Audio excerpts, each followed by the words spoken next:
Pengelolaan sekolah rakyat dasar yang berada di Kementerian Sosial RI yang saat ini masih menggunakan fasilitas Balai Latihan Kerja Kota Ternate menampung setidaknya 80 orang siswa yang berasal dari keluarga kurang mampu atau desil 1 dan 2.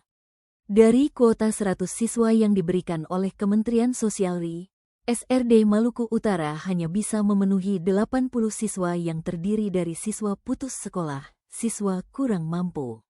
Hal ini diungkapkan oleh Kepala SRD 8 Kota Ternate, Nur Hasni Ibrahim, SPD, MPD.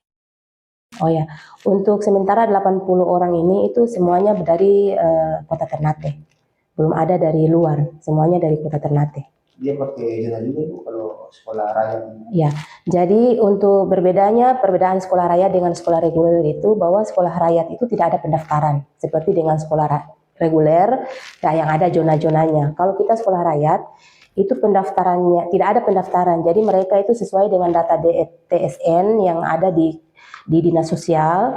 Kemudian mereka itu di-asesmen langsung oleh tim PKH atau tim lapangan yang men-asesmen mereka, turun ke rumah, kemudian melihat kondisi rumahnya, mereka yang betul-betul masuk pada desil 1, desil 2. Nah itu yang nanti diwawancarai orang tuanya, kemudian anaknya, kemudian semuanya menyetujui baru anaknya dibawa ke sekolah rakyat ini. Jadi tidak ada pendaftaran, jadi semuanya berdasarkan desil mereka.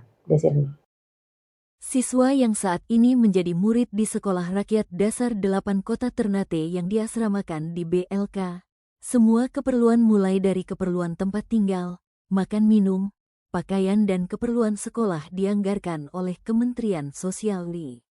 Tenaga pengajar yang saat ini menjadi guru pengajar di SRD 8 Kota Ternate juga merupakan tenaga pengajar yang disediakan oleh Dinas Sosial RI. Hal ini diungkapkan oleh Nur Hasni. Untuk penganggarannya semuanya itu dibiayai oleh Kementerian Sosial. Jadi mulai dari keperluan pribadinya, mulai dari keperluan mandi, sabun, kemudian odol, kemudian pokoknya keperluan pribadinya lah, sampai pada pakaian dan fasilitas lain belajar lainnya itu difasilitasi oleh negara melalui Kementerian Sosial. Seperti itu.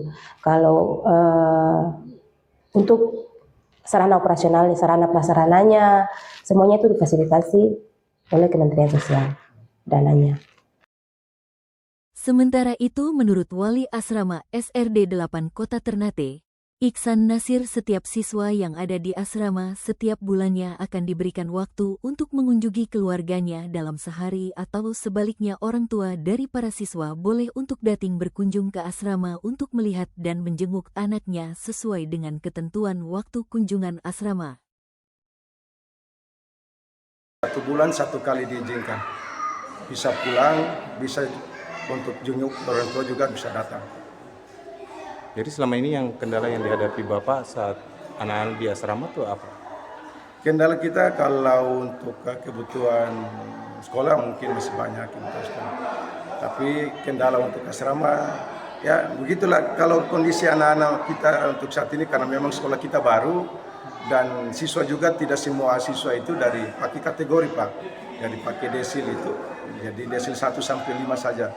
Jadi memang ada yang putus sekolah bisa masuk di sini, maka ya karakternya masih kita harus menyesuaikan dengan kita juga di asrama.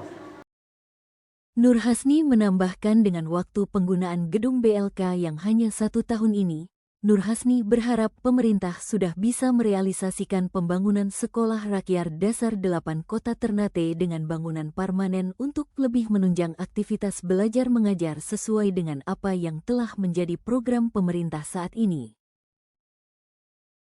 Baik, untuk karena kita sekolah rintisan ini itu hanya 1 tahun yang dititipkan, kami dititip di sini itu hanya 1 tahun, dan insya Allah nanti 1 tahun ke depan itu kami sudah di sekolah permanen, dan sementara ini untuk pengerjaannya mungkin baru pengecekan lokasi ya, sementara yang di Sofivi sama di Tobelo. Untuk pengerjaannya saya belum tahu sampai detailnya seperti apa. Iya, dan itu dipastikan tahun depan itu semuanya sudah masuk pada gedung permanen.